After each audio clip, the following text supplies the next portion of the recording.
할렐루야. 12월 29일 수요일 새벽 기도를 시작하도록 하겠습니다. 사도신경으로 우리의 신앙을 고백하시겠습니다. 나는 전능하신 아버지 하나님 천지의 창조주를 믿습니다. 나는 그의 유일하신 아들 우리 주 예수 그리스도를 믿습니다. 그는 성령으로 잉태되어 동정녀 마리아에게서 나시고 본디오 빌라도에게 고난을 받아 십자가에 못 박혀 죽으시고 장사된 지 사흘 만에 죽은 자 가운데서 다시 살아나셨으며 하늘에 오르시어 전능하신 아버지 하나님 우편에 앉아 계시다가 거기로부터 살아있는 자와 죽은 자를 심판하러 오십니다.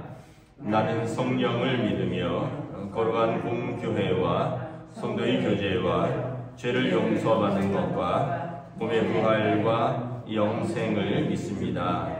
아멘. 찬송가 21장 찬양하시겠습니다. 찬송가 21장입니다.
말씀은 구약성경 욥기 41장 1절부터 34절까지 말씀입니다. 구약성경 욥기 41장 1절부터 마지막 절까지 말씀 보도록 하겠습니다.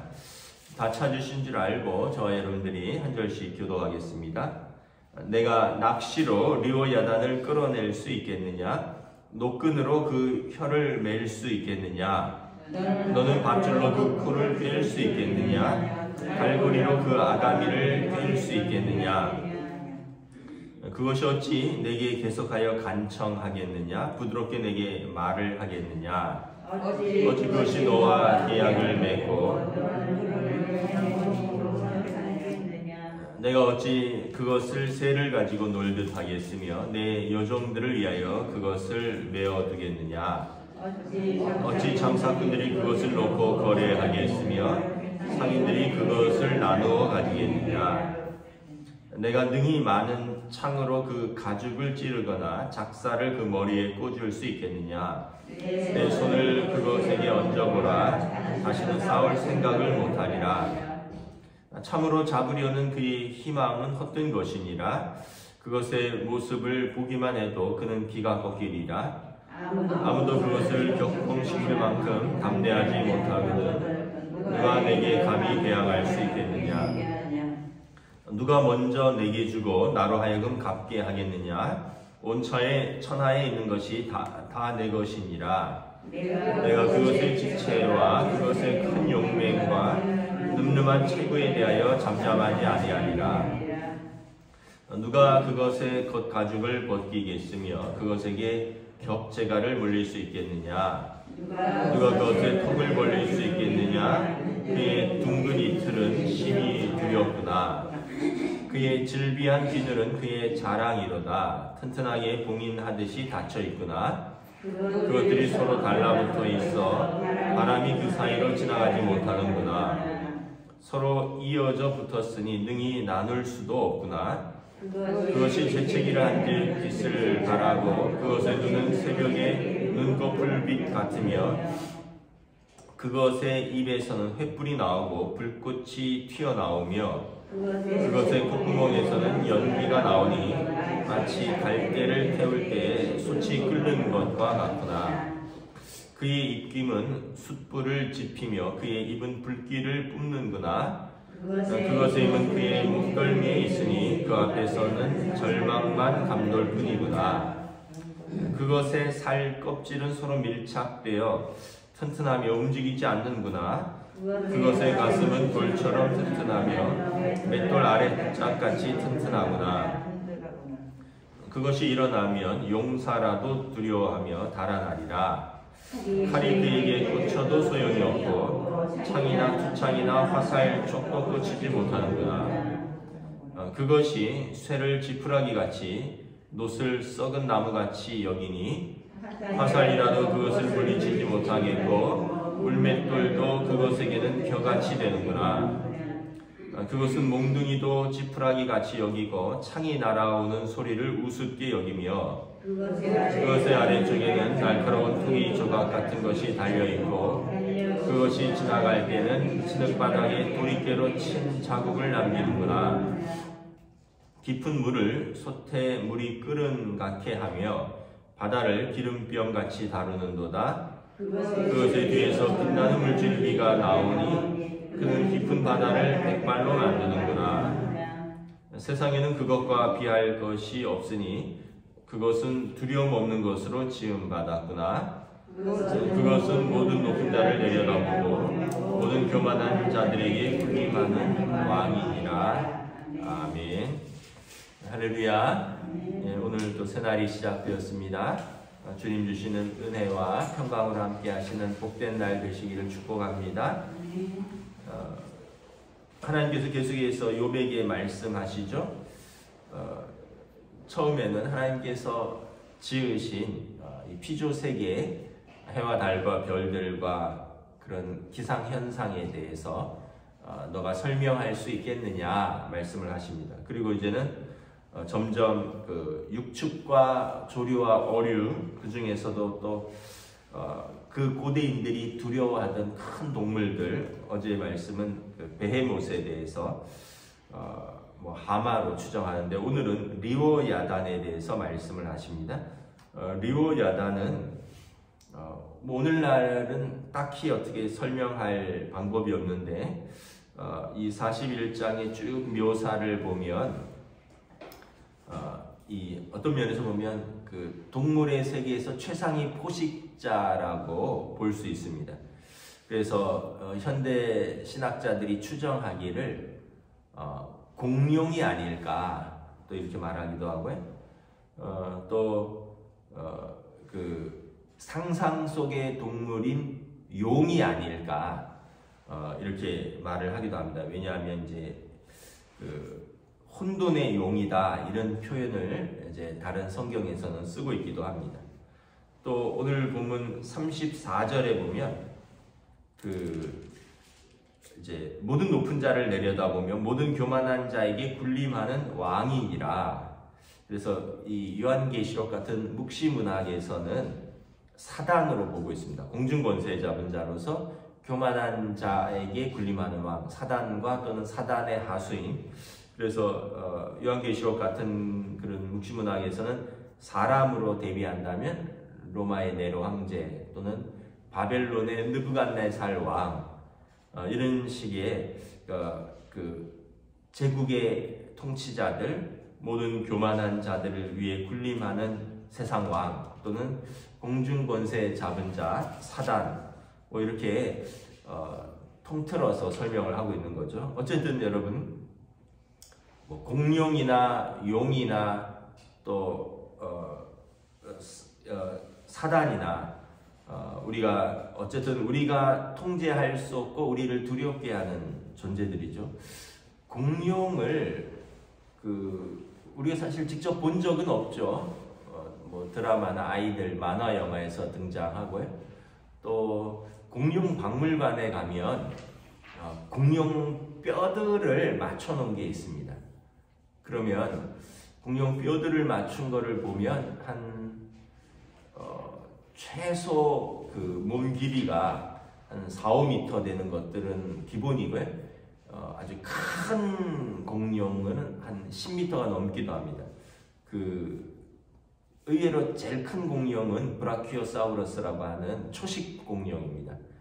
그래서 목이 길어서 초식 공룡인데 목이 길어서 그 높은 나무의 잎사귀들을 따먹는 그 공룡이 사실은 제일 큰데 그거는 또 굉장히 순하고요. 또 하여튼 어쨌든 공룡이 사람이 이제 고대인들이 볼 때는 뭐 5m, 10m씩 가니까 어마어마한 거죠.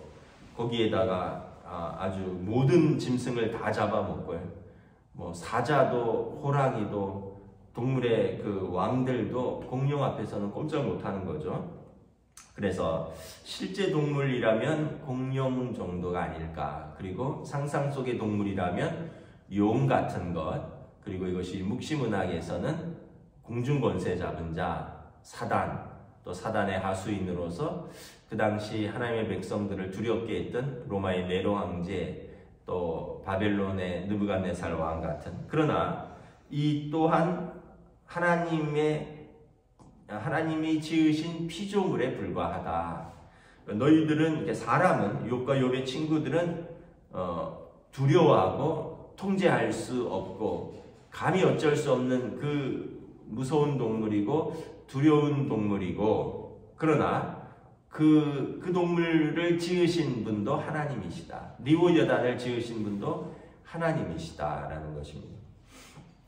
그래서 어떤 면에서 보면 통제 불가능하고 길들일 수 없고 우리에게 두려움을 주는 이 동물도 결국은 하나님의 통치 아래 있고 하나님의 심판 아래 있고 하나님의 구원 아래 있다라는 것입니다. 여러분, 공룡이 왜 멸망했을까? 뭐 이런, 어렸을 때, 우리 아이들이 어렸을 때 남자아이들은 공룡을 굉장히 좋아하거든요. 그래서 뭐 주라기 공원 같은 공룡에 관한 영화도 뭐 아예 비디오를 사서 테이프가 늘어질 때까지 보다가 이후에는 이제 뭐 CD로 바뀌고, 또 공룡 만화책도 같이 보고 해서 뭐 열심히 공부한 적이 있는데, 그때 기억해 보면 이제 공룡이 왜 멸종됐을까? 그 큰 공룡이, 최상위 포식자가. 공룡 위에 그 포식자가 없죠. 그러면 최상위 포식자인데 왜 멸종했을까? 다른 동물에 의해서도 아니고 여러 가지 이유가 있는데, 몇 가지 이유가 있냐면, 이제 첫째는 기후 이상설입니다. 기후 이상설. 그래서 기후가 이제 점점 변했다라는 거죠. 그래서 어떤 면에서 보면 요즘도 여러분 기후가 변하고 있잖아요. 우리가 오존 공해 때문에 오존층이 점점 이렇게 뭐 뚫리고, 그래서 자외선이 뭐 직접적으로 내려쬐고, 또 뭐 빙하가 높고, 그래서 여러분 기후가 1도 올라가면 없어지는 동식물이 어마어마하다는 겁니다. 그래서 뭐 우리나라 바다에도 뭐 열대 바다에서 나오는 고기들이 잡히고, 우리 바다가 원래 좀 차가웠는데 바다 온도가 한 1도 정도 올라가면 차가운 데 사는 물고기들, 명태 같은 것들은 이제 다 북쪽으로 올라가고 찬바다로. 우리나라에서 그렇게 흔하게 잡히던 명태가 요즘 잘 안 잡히잖아요. 전부 다 이렇게 러시아산, 북한산, 중국산 수입이잖아요. 그 얘기는 바다 온도 때문에 동식물들이 그 땅에 못 살고 그 바다에 못 산다는 거죠. 그래서 기후가 바뀌면서 그 큰 공룡들도 적응하지 못하고 죽었다, 멸종됐다, 이런 또 이것이 있고, 또 하나는 질병설입니다. 질병설. 옛날에는 대륙이 다 붙어 있었다고 하죠. 그래서 여러분 지구를 이렇게 펼쳐보면 지구가 이렇게 떨어진 부분들이 이렇게 다 대륙들을 붙여보면 이렇게 일치합니다. 아프리카라든가 유럽 대륙이 이렇게 붙어 있었다가 떨어진 그런 흔적들이 있어요. 왜냐하면 이렇게 붙여보면 맞거든요.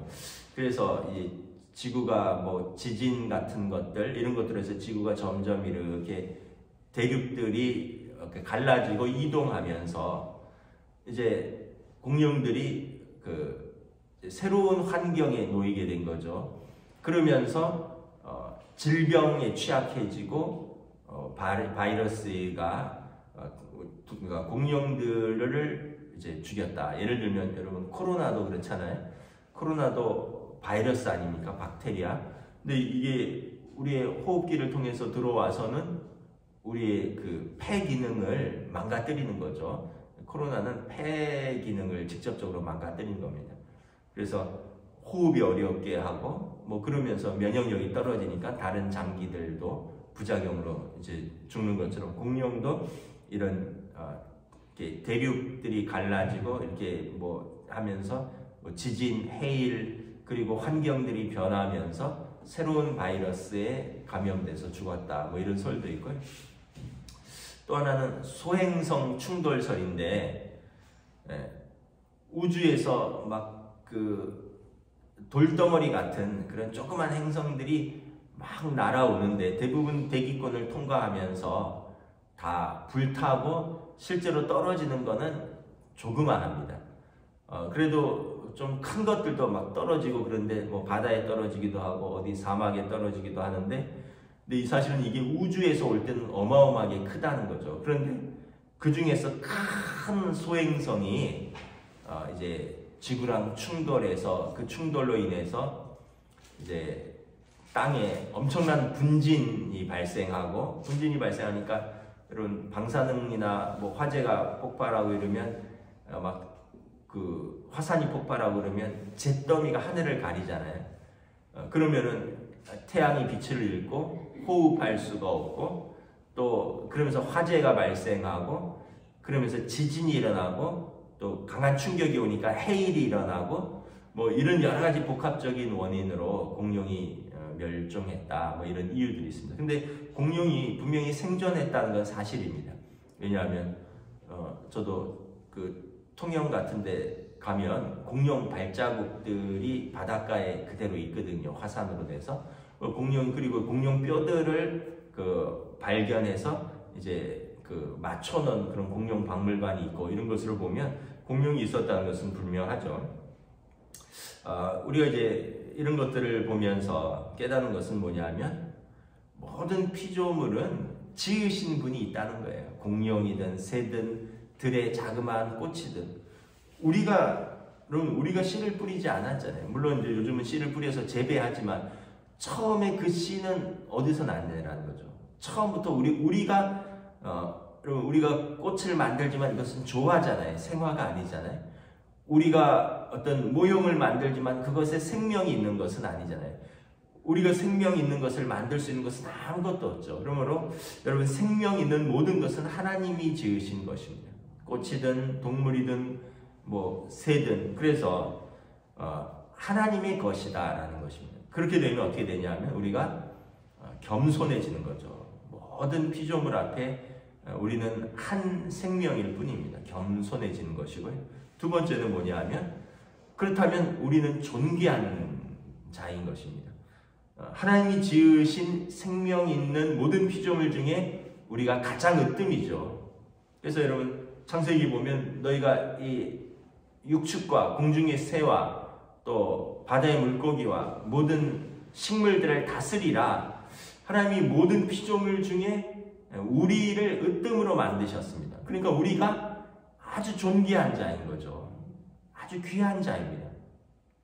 공룡도 멸종되고요. 수많은 동식물이 멸종됐지만 하나님은 사람은 언제까지? 지으신 날부터 주님 다시 오시는 그날까지 사람은 살 것입니다. 75억 명의 인구가 이 땅에 살고 있습니다. 전 세계에 여러분 가장 많이 있는 그 동물이 뭘까요? 사람입니다. 사람이 물론 이제 물고기가 한 종류를 말하는 거죠. 저는 한 종류. 물고기도 많지만 예를 들면 동물도 많지만 사자 한 종류 뭐 이런 종류로 말하면 여러분 사람이 제일 많다 그러더라고요. 근데 모르겠어요. 닭이 더 많은 것 같기도 하고 그런 이야기를 제가 들었어요. 그러니까 가장 오래 살고 또 현존까지 가장 오래 존재하면서 가장 생존력이 높은, 그러니까 하나님께서 사람을 가장 으뜸의 피조물로 만들었다는 거죠. 그래서 존귀한 자다. 그래서 우리가 고난 속에 있지만 낙심할 것도 없다. 왜냐하면 하나님이 우리를, 여러분 그 두려운 공룡과 고난의 공통점이 있어요. 뭐냐면 우리가 통제할 수 없다는 거예요. 우리가 길들일 수 없다는 거예요. 우리가 어찌할 수 없고 우리가 길들일 수 없지만, 그래서 두려운 존재이지만 하나님이 손길 아래에 있는 거죠. 하나님이 지으셨고 하나님께서 심판하시고 하나님이 다스리시고 하나님이 구원하신다. 리워야단도 고난도 다 하나님의 손에 있는 겁니다. 우리가 길들일 수 없고 우리가 어찌할 수 없는 그런 두려운 존재 같지만 다 하나님의 손에 있다는 것입니다. 그래서 존귀한 하나님의 자녀를 하나님께서 돌보신다는 것이죠. 그러면 우리가 존귀한 자이다. 그러면 어떤 생각을 할 수 있나요? 누가 존귀한 자를 멸시할 수 있나요? 누가 존귀한 자를 업신여길 수 있습니까? 누가 존귀한 자를 핍박할 수 있습니까? 그러니까 우리 사람이 사람을 업신여기고 사람이 사람을 핍박하고 사람이 사람을 때리고 압제하고, 이것은 하나님 앞에 죄악이라는 것을 우리가 알 수 있는 거죠. 그래서 여러분 이 땅에서 아직도 많은 죄악들이 일어납니다. 엊그제 뉴스를 봤더니 미얀마는 그 과거 버마죠. 지금 군부 쿠데타가 일어나서 계속해서 민주화 그 세력들하고 있는데 지금 이게 1년 이상 넘어가니까 그 관심에서 좀 멀어졌습니다. 그 엊그제 뉴스를 봤더니 시위하는 그 젊은이들을 대형 군용 트럭이 그대로 돌진해서 뒤에서 덮쳐버렸어요. 그래서 그냥 트럭에 깔려서 뭐 9명이 죽고 뭐 이런 일들이 미얀마에서도 벌어지고 있습니다. 지금. 근데 이게 우리 역사 속에서도 일어났던 일입니다. 뭐 광주에서도 일어났었고 부마 항쟁 때에서도 일어났었고 우리 역사 속에서도 일어났던 일들, 그리고 또 어떤 면에서 보면 세계 곳곳에도 일어나고 있는 일들, 그리고 가까이에서는 여러분 가난 때문에, 기근 때문에, 또 이런 질병 때문에, 이런 코로나 때문에 존귀한 인간들이 어찌할 줄 모르는 그런 상황 속에 놓여 있는 거죠. 그래서 우리가 어떻게 보면 참 하나님께서 지으신 존귀한 자인데 우리는 또 굉장히 연약한 자들이다.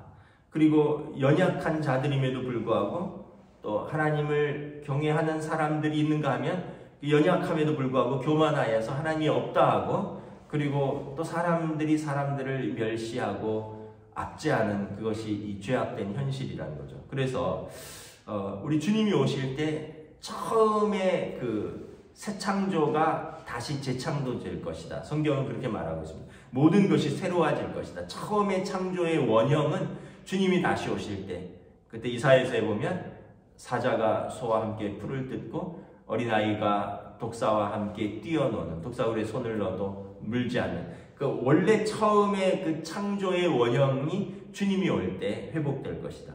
우리 마음도 마찬가지입니다. 악한 마음, 죄된 마음, 미워하는 마음, 시기 질투하는 마음, 자랑하는 마음, 이 모든 마음들도 주님 앞에 서면 모든 것이 우리의 원형이 될 것입니다. 처음에 창조의 세계로 돌아갈 것입니다. 왜냐하면 공의의 하나님, 심판의 하나님, 구원의 하나님 앞에서 우리는 겸손히 무릎 꿇을 수밖에 없는 한 피조물에 불과하다는 것입니다. 그래서 오늘 본문은 그 얘기를 하는 것입니다. 너희가 리오야단을 지었느냐? 너희가 리오야단과 맞설 수 있겠느냐? 너희가 리오야단을 길들일 수 있겠느냐? 다시 말하면 욥이 이해 못하는 고난, 상황, 너가 그것을 지었느냐? 너가 그것을 길들일 수 있겠느냐? 너가 그것을 맞설 수 있겠느냐? 그러나 하나님은 하실 수 있다라는 것입니다. 그래서 하나님께서 욥과 욥의 친구들에게 말씀하시는 것은 이런 피조 세계, 그리고 너희가 이해 못하는 모든 상황은 다 하나님의 손에 있다. 그러므로 하나님이 어떤 분이신 줄 알면 겸손히 하나님 앞에 엎드리고, 그러면 하나님께서 너희를 이끄실 것이다. 너희를 구원하실 것이다. 이것을 여러 피조물과 피조 세계와 현상들을 예를 들면서 하나님께서 욥과 욥의 친구들에게 말씀하시는 것입니다. 그러면 이제 욥이 이제 이것을 깨닫고 42장에 보면 비로소 내가 하나님이 어떤 분이신지 정확히 알았습니다. 그래서 이 모든 과정이 여러분 기도입니다. 하나님과 말하고 답하고 묻고 하나님과 씨름하고, 그러면서 하나님의 뜻을 깨닫고 하나님 앞에 겸손히 순종하게 되는 것, 이것이 기도고 기도하는 과정인 것이죠. 말씀을 마치겠습니다. 2021년도 이제 3일 남았습니다. 또 2022년이 이제 며칠 후면 다가옵니다. 우리가 여전히 뭐 좀 두려운 가운데 있지만 어제 뉴스를 봤더니 먹는 코로나 치료제가 이제 발명되었고, 이게 긴급 승인이 떨어졌고, 우리나라도 뭐 100만 회분을 긴급하게 수입을 신청을 했다 그러더라고요. 먹는 치료제가 나오면 끝나는 겁니다. 왜냐하면 우리 그때 무슨 독감이었죠? 근데 타미플루 나와서 끝났잖아요. 그 얘기는 그 바이러스와 그 질병이 없어진 게 아니라 그 질병을 극복하고 치료하는 길이 열렸다는 것입니다. 그때 저희 아이들도 걸렸는데 타미플루 복용하고 다 나았거든요. 그러니까 이제는 말씀드렸다시피 내년 되면 전 세계 인구의 절반이 오미크론으로 인한 코로나에 걸릴 것이다, 뭐 이런 전망이 나오잖아요. 그런데 이제 그거보다 더 좋은 소식은 치료제가 나오고 약을 먹으면 이제 나을 수 있다. 그러면 약을 먹으면 나을 수 있다는 얘기는 이제 백신보다 치료약이 나왔으니까 더 좋은 소식이다. 뭐 이런 뉴스들이 나오고 있더라고요. 물론 이제 상황을 접해봐야 알겠지만 2년간의 긴 그 코로나의 터널을 이제 좀 통과하고 다시 하나님께서 주신 하나님의 자녀들이 마음껏 하나님을 예배하고 마음껏 이 땅에서 우리가 또 살아가는 이런 과정을 통해서 다시 우리가 겸손을 배우고 또 절제를 배우고 하나님 경외함을 배우는 그런 시간들이 아니었는가 생각합니다. 여러분 3일간 또 2021년 다시 오지 않는 순간들 하나님 앞에서 은혜로 잘 보내시고 2022년 새 소망의 기대를 가지고 또 새해를 맞이하시기를 주님의 이름으로 축복합니다. 기도하겠습니다. 하나님 은혜를 감사합니다. 지금도 이 땅에는 수많은 동식물이 존재하고 수많은 생물들이 태어나고 또 병들고 수명이 다하고 죽고, 이 과정을 우리가 알지만 통제할 수 없고 우리가 다스릴 수 없고 또 우리가 모방할 수 없는, 우리는 피조 세계의 한 피조물이여 연약한 존재라는 것을 고백합니다. 더불어서 하나님께서 이 모든 것을 지으신 창조자이시여 다스리시는 통치자이시며 그러므로 심판과 구원이 하나님께 있다는 것을 인정합니다. 우리가 그러할 때 비로소 하나님이 어떠하신 분이신가, 또 나는 어떤 존재인가를 깨닫게 되고 겸손히 하나님 앞에 엎드리게 되고, 그래서 우리가 이해할 수 없는 고난, 이해할 수 없는 상황이 와도 하나님 앞에 이 모든 상황들이 있으니 하나님께서 하나님의 자녀들을 돌보시고 버리지도 아니하고 떠나지도 아니하시고 개입하시고 다스리시고 복주신다고 말씀하셨으니 하나님의 약속을 붙들고 우리가 고난과 때로는 상황 속에서 담대하게 하나님 앞에 나아갈 수 있는 줄 믿습니다.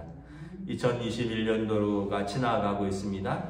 올 한 해도 여러 가지 많은 일들이 있었고 또 여러 가지 상황들이 있었지만 하나님이 돌보시고 인도하여 주신 줄을 믿습니다. 히브리서 기자의 말처럼 우리에게 있는 큰 대제사장이 있으니 우리가 때를 따라 은혜를 얻기 위하여 은혜의 보좌 앞으로 담대히 나아가는 복된 시간들로 인도하여 주시옵소서. 감사를 드리오며 우리 주 예수 그리스도 이름으로 기도드리옵나이다.